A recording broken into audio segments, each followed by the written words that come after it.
tarixən Azərbaycan dövlətləri Özbəkistanla iç-içə və Özbək dövlətləri, Timurilər dövləti Azərbaycanla iç-içə olub bir dövlət içində də yaşamışıq. Timurilər dövründə Azərbaycan Timurilər dövlətinin bir zaman tərkibində olub böyük bir qismi. Bu baxımdan həm də Azərbaycan dövlətlərindən Afşar Nadirin dövlətinin böyük bir qismi məhz Türkistanı, indiki Özbəkistanın sınırları içərisində böyük bir ərazini əhatə eləyir. Bu cürə bizim sıx ilişkilərimiz var. Yeni zamanda tarixdə də qəribə bizim talelərimiz olub. Hətta Çar Rusiyası dövründə Çar Rusiyasının dumasında bilirsiniz müsəlman bir liqası olub. O liqada o zaman Çar Rusiyası tərkibində olan xalqların bir qrupu yaranıb. O qrupda bilirsiniz Topçubaşov kimi nəhənglərimiz olub.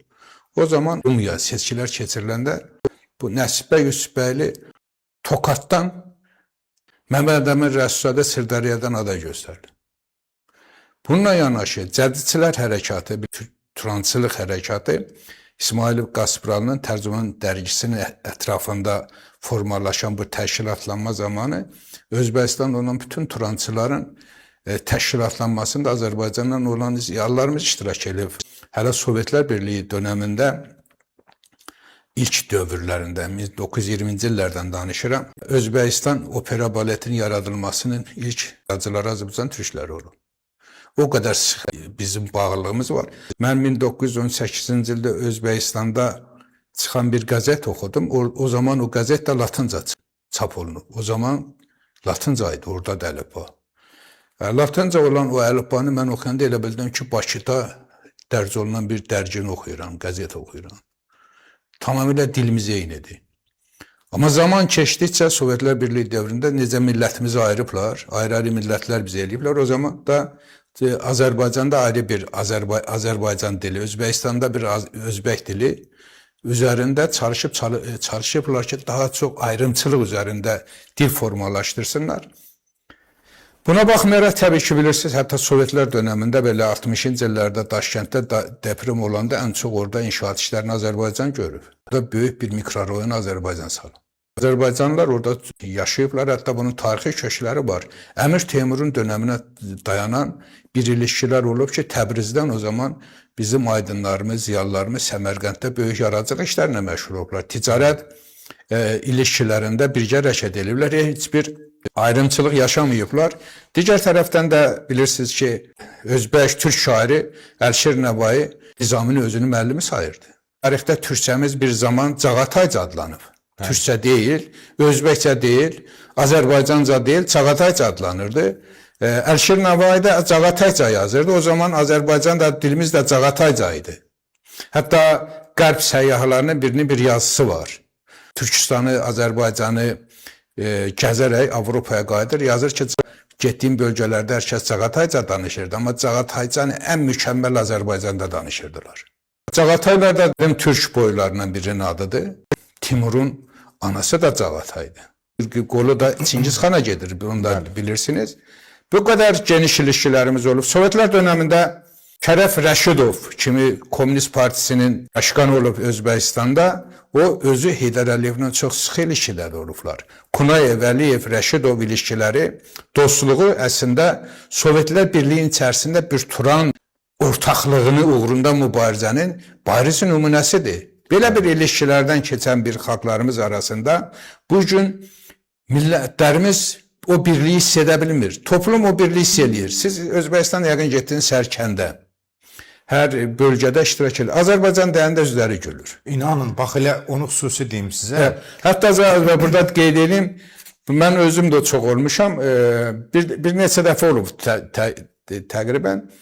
Bir yerə getmişik, deyiblər, bu sizin yerinizdir, mən elə bilirəm Bakıdan gedəndim, məlum olur ki, Xərəzimləndir. Onlar Xərəzimləri Azərbaycanlı kimi baxır. Bəli, çünki eyni danışır sanki. Xərəzim ləhcəsi, Naxçıvan ləhcəsi eynidir. Deyirlər, bu sizinkilərdəndir.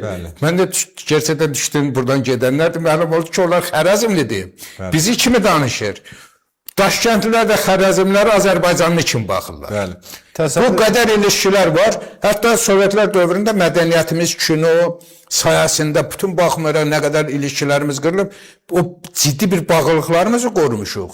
Özbək xalqı ilə Azərbaycan ilişkilərinin bu gün hiss olunmamaq dərəcəsində olması məhz bu bürokratiyanın, türk düşmənlərinin Azərbaycanda və Özbəkistanın özündə də yönetimdə olub bizi darmadağın etməklə, yad qüvvələrlə satmaqla və bizə qarşı mücadilədən ibarətdir. Deməli, Candar bəy, mən elə bir məqamı qeyd edeyim. Elə orada küçədə gəzərkən, taksidə olarkən, kimə ki Azərbaycan deyirdin, inanın, gözləri elə Həmən gülür, həmən gülür. Yəni, mən inanmazdım, yəni gedib görməsəm bilməyəcəksən də, görmək lazımdır.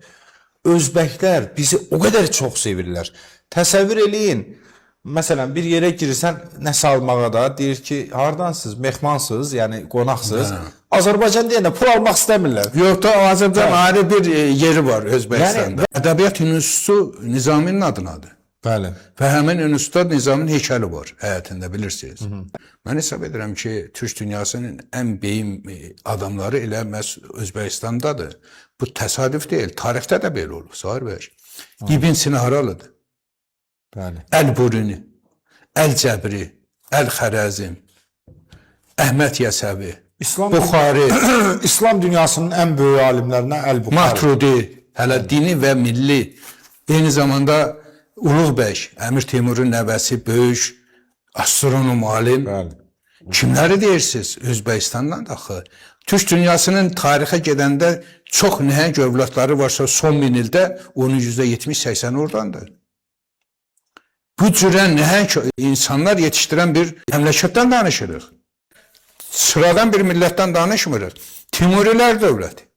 Əmir Teymur, Fatih sıradan bir adam deyil ki. Həm də Azərbaycan sərgüzəştləri də Timurla bağlı çoxdur da bilirsiniz. Bəli. Toxtamışın olan savaşı nə ilə başlayıb? Azərbaycan üstündə. Biz də Xərəzm üstündə. Hər zaman deyib ki, Xərəzmiyə burnu soxma, Azərbaycana sakın qarışma. Eşidir ki, Dağıstandan Toxtamış Azərbaycana doğru gəlir. O zaman Kür sahillərində istirahət edən, özəlliklə Qarabağda istirahət eləyərmiş Əmir Teymur. Qoşununla Şamaxı üzərindən, Dağıstan üzərindən Moskvaya doğru yürür, Toxtamışla savaş eləyir ki, sən mənim sözümə əməl eləmədin. Azərbaycan adına və eyni zamanda Əmir Teymur Azərbaycanı altın üzüyün qaşı adlandırır. Deyir, Azərbaycan Türk dünyasının altın üzüyün qaşıdır. Özə bilirsiniz, yeganə imperatordur ki, milli kimliyin açıq-açığını etiraf edib. Mən Türkün böyük baş buğuyam deyən Əmir Teymurdur. Və Əmir Teymurun ailəsində bu günə qədər bir qarışıq adam olmuyor. Əmir Teymur Türk fatihlərinin içərisində ilk dörtlükdə olan adamdır. Afşar Nadirdir, Əmir Teymurdur, Çingiz xandır. Bu nəhənglərdən biz danışırıq ki, bizim tarixi dövlətlərimiz də birdir. Siyasi məfkürəmiz, hədəflərimiz də eynidir, həyata baxışımız da eynidir, amma bugün bizi təmsil edənlər bizi elə formada təmsil edirlər ki, insanlar arasında uçurum yaratsınlar, dünya görüşlər arasında. Bu Abbas Abbasov təsadüf olmuyor. Moskva, bizi parçalayan Moskva bugün Abbas Abbasovun əlindən, Quş Abbasın əlindən, Daşkənd Abbasın əlindən oran yaxşı tanıyıraq. Orada işləyib uzun müddət. Orada çox kök salıb. Orada ciddi əlaqələri var. Moskva KGB ajan sistemi Abbas Abbasovla daha çox bağlı olduğuna görə qardaşı oğlunu da Azərbaycan səfərində yerləşdirib ki, Azərbaycan adına Türk dünyasına xəyanət eləsin. Həmin Abbas Abbasov tək orada güclü deyil ki, burada da güclüdür. Dövlət ona cinayət işi qaldırır, Zahir bəy. Onun ailə üzvü Azərsuya sədr gəlir. Onun yaxın adamları su agentliğində yüksək rütbəli vəzifələrə təyin olurlar. Abbas Abbasov. Biz vaxtda çox danışmışıq. Kimin əlindən? Əhmədzadənin əlindən. Və Moskvada olan buradakı ayrı-ayrı təmsilçilərinin Azərbaycan dövlətinin içərisində olan klik ilişkilərdən yararlanaraq hər cürə təşkilatlama bulanlarından. Onlar cinayətdə ittiham olunurlar, amma təpədə otururlar.